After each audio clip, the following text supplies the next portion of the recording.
Hi, I'm Johnny Ace, and welcome to my channel. Today we're talking about the backbone of the computer is really the motherboard, which connects all the other pieces of hardware together and allows them to communicate with each other. One of the essential components is the processor, which does most of the calculations and executes the commands that you give a program or operating system. Now, you might be wondering, how does computer process such complicated information that I'm inputting on the screen? And the reality is that your inputs aren't registered as complex actions, because computers obviously can't interpret that. But instead, your inputs are compiled by the computer and turned into bleeps and bloops. Okay, so as far as storage goes, you can get a regular hard disk drive on the cheap, but really should be strongly considering a solid state drive. They aren't that much more expensive, and you'll save a good 45 seconds on boot time if your computer is off for some reason. Now, you might be wondering what size of hard drive to get, and the best way to check is to figure out your net worth plus the limit on your credit card. Then divide by the average cost per terabyte of all the games on Steam.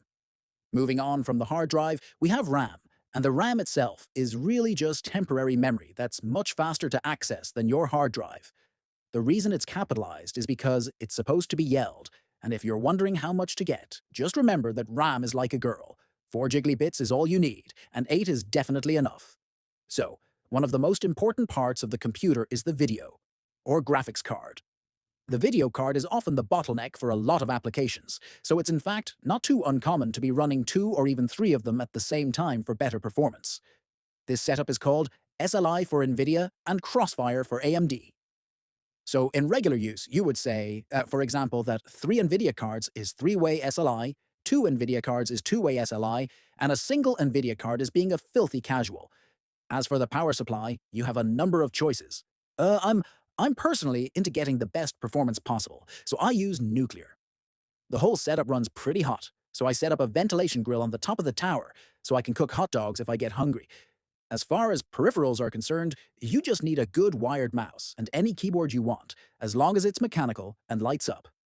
As for monitors, just sit comfortably in your desk chair and mark 4 points on the edge of your peripheral vision, and then just fill that area with screens. And now that you've finally finished your setup, all your components are obsolete,